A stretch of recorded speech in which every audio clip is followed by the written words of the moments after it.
I have just had the most remarkable experience, and I thought I wanted to share it with you because it feels like I haven't done a bike video in like forever. And I thought, today is a very, very good day for that. So I'm on my way to work, as so often when I'm on my bike. And the first thing I did this morning was my business bank I've been with them ever since I've moved here, since 2012 really, US business bank. At that point I also had a UK business bank, I had another UK bank account, and I had like 9 accounts in 3 different countries, so that made my life very complicated. I've reduced the number of accounts because I don't do that much business with the UK anymore. I don't have my UK company anymore, and I have a US based company, and that of course has a business account. And the cheapest one I could get back in the day was a bank I couldn't even remember, but it was the cheapest one. They did a $10 a month type of deal, whereas larger business banks, they would charge me something along the lines of, I don't know, first of all you had to have $500,000 in the account at all times, and then they would only charge you $400 or something, and that's of course not exactly my kind of turnover there. But so I found one that did this for $10 a month maintenance fee.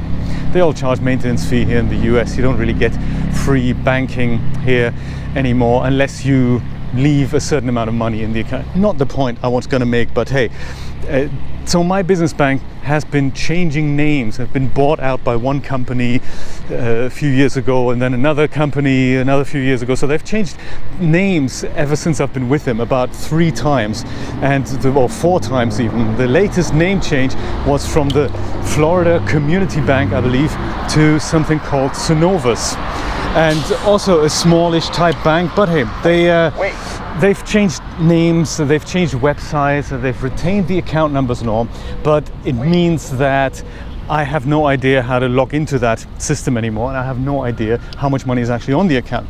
So it turns out this morning I had to phone them and just ask for the balance, go through all the general security questions like, what's the circumference of your right toe and all that, and what's the second digit of your social security number, and you go, oh, okay, fine.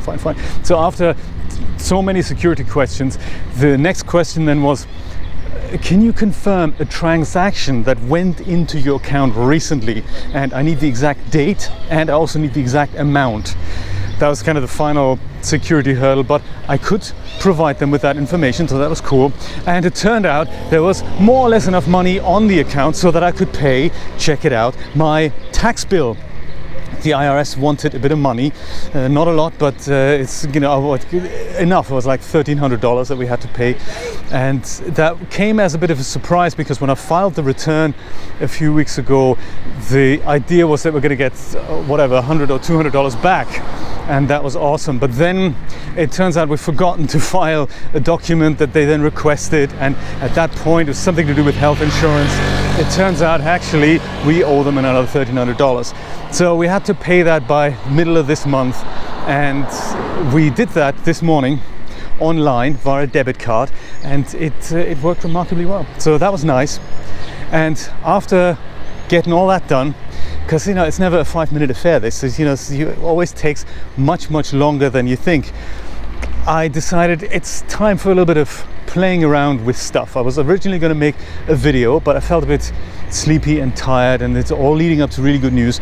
So I thought, you know what, maybe I'll just, for fun, I'll go and install the Unreal Engine and see what's going down there. There's so many free packages that you can get this month in July, and I've posted them all on Discord, and they're only free for about a month, and as soon as you buy them, they're kind of free on your account, and then next month they're going to start costing money again, like world building kits and demo kits of how to use the engine. And of course Unreal Engine is not something that I've ever looked into. I've played games that utilize the Unreal Engine, but I've never had a look into how to use the actual Unreal editor, even though I did enjoy Unreal back in the day, in the 90s, the first Unreal.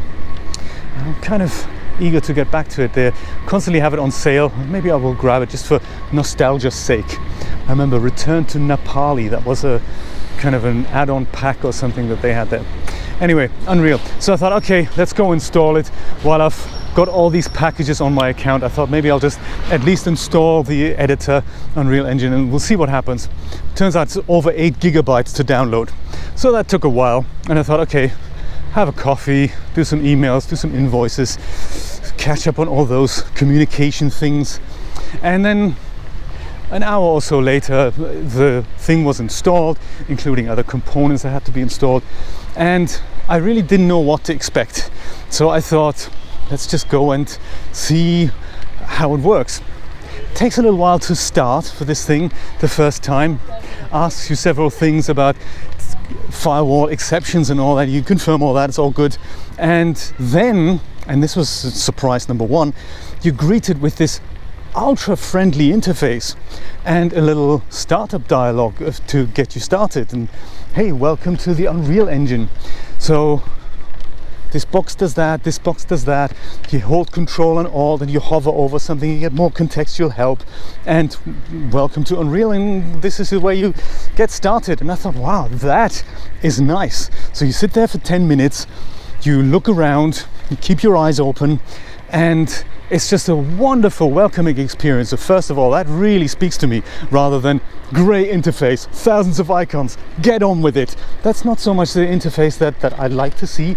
Like, you know, I'm looking at you, ZBrush, for example. I'm also kind of looking at you there, Blender and Marvelous Designer, and basically any 3D app that I've come to know from many years of doodling around and never getting anything productive done. So yeah, that's kind of, that really speaks to me, that somebody says, hey, you're human, I'm a machine, perhaps we can bridge the gap. I really like that, really enjoy that. And that was just the initial beginning. So once that was over, I explored these things called blueprints. I explored some options there. Blueprints are kind of templates that get you started. It reminded me a little bit of Xcode, that gets you started with application templates, where it goes, well, this is a single view application, you click that, and then boilerplate code is there that you can execute, and you can look around and see what this thing does for you. So I did that. I used I tried two things. By that point I only had about half an hour to go. So I thought, I'll try the first person template and the third person template. And it is absolutely remarkable. I had the most amazing time just executing that boilerplate template that comes. The first person template just comes with an environment, and you just hold a gun. You don't get to really see anything other than the gun that you hold and that you can shoot yellow pellets with. It's all very simple geometry, and you just walk around and you just get an idea of how this thing works. You can either preview this in the window. That looks a little bit like literally any 3D application. You've got this work window that you can either turn into a preview, or you can build the whole thing and then execute this in full screen on your computer. You can even deploy it to mobile devices and even games consoles, as far as I understand. And then you can just literally run the game and preview it right there. And it is unbelievable. So physics are there, lighting is there, the whole controller setup is there. So I literally only had to switch on my wireless Xbox controller and walk through this environment and get going. It's absolutely remarkable. And so I thought that was just such a wonderful experience, to go and click a button and say, okay, I'll work out how to place 3D objects and build shaders and do lighting and do game logic. That's all, you know, that's kind of, you'll grow into that, I'm sure, and it's going to be very specific, I can understand that. But just the initial welcoming experience of the Unreal Engine very much speaks to me. And you know, the kind of the fun that you can have literally by clicking one button, being a bit patient, but then you've got something that runs 60 frames a second in 1080p. It's amazing, absolutely incredible. So there's one thing I think that was just a little bit confusing to me, that when I wanted to download this whole package, the whole Unreal thing, it said, well, there's two options of licenses that you have to accept. There's either the game developer license, or there's the one that allows you to do enterprise stuff, or what Epic call enterprise stuff. And I had to do a little bit of digging to see which one is right for me. in the end, I just accepted both licenses, which I didn't know was an option. I thought I had to make a decision there and then, and I don't know how that would have affected what I'm going to do with this thing going forward. So the first option is kind of the classic option for game developers, and the idea is that you were to release a game with the Unreal Engine, which is free, by the way, and they only take a 5% cut if you exceed $3,000 worth of sales. And that's very, very cool. That means everyone can get started, and if you never make money with it, doesn't really matter. If you make in excess of $3,000 for like every month or whatever, you give them 5%. That's just an awesome business model. I really like that. It's very friendly, and it's open source too. Well, open source, they are on GitHub. I don't know if it's actually open source or not. I don't think it's open source, but you can look at the source code. So I don't think you can rebrand it and sell it. So that's not part of the deal. And so that's the game developers thing. The enterprise license or end user license agreement is the same program, from what I understand, but it also includes some plugins that make it easy to get content from other applications into it, and it's more aimed at people who will use it not as a game engine, but as a real-time preview engine for architectural design, product design, that sort of thing. So the stuff that kind of I'm thinking of doing with it. So build a scene and then get a picture out of it, or get an animation out of it in real time, rather than having to set this up meticulously and have it render for several hours. You can basically do that all in real time, and that's kind of very cool.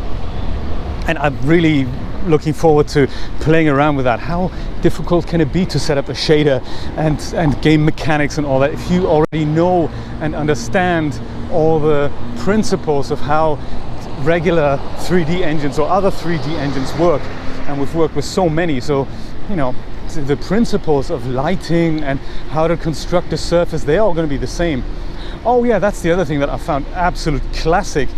Unreal kind of comes with several substance materials installed already. From what I understand, it can import substance materials, just raw substance materials. Very cool. That's just gonna open up a whole new host of things. So it's like a drag and drop design. You have a shader browser, you drag something like a different floor pattern onto your floor, and then your hardwood cherry floor becomes a tiled floor with the correct reflections and maps and all that. It's very, very interesting. I can't wait to play around with it. So, but now I'm gonna have to go to work. The other super exciting news I was going to share with you is, of course, the fact that with so much going on, I'm pleased to say that I've taken a week off. That's going to be very cool. So this is my last day of the day job, and then I'm going to have a whole week off. Boy, do I want to do stuff. So when I say off, that doesn't mean I'm going to go to Spain or to the Riviera or whatever. It means I don't go to the supermarket here, and I won't do shopping. I'll just go and do more of my own stuff, like compile that list of render speeds that I've been trying to do for weeks, doing that behind the scenes YouTube video, like what is my channel currently at the beginning of July, in regards to subscriber growth and revenue and all that. So I want to have that sort of marked in as to what the current state of affairs is, and give you an overview of how much I've grown as well. I love the Discord thing that we've got going, so that's all, it's all part of this kind of stepping into that direction, but I really don't know how long that's gonna take for it to be a viable, sustainable option, or if it ever will become that. I don't know, but it's it's just an interesting stepping stone into something where in years to come I'd like to look back at and see what was my year-on-year growth in this segment. So I'd like to go through that. There's also my CT scan that I'd like to share with you. That's an interesting one. There's a CD that has all these images on it, and you can view them as more like an animation, but you can also do something like a multi-view. Very interesting to just look at, because it's not something you see every day. So plenty of stuff. Then of course I want to do more work on Brian's audiobook, and there's so much stuff I want to do. So yeah, I'm looking forward to spending all that time and hopefully making some funky videos. Yeah, including of course the continuation of the lighting part of the series about that studio. There's just so much to say about that as well. There's this whole other series I'm planning about characters, so that'll be a separate kind of series that continues on from that. So it's lighting is to come in this course, and then as we talk about render settings and all that. But then once that is over, there's just so much to talk about characters and posing and clothing and colliding things with one another.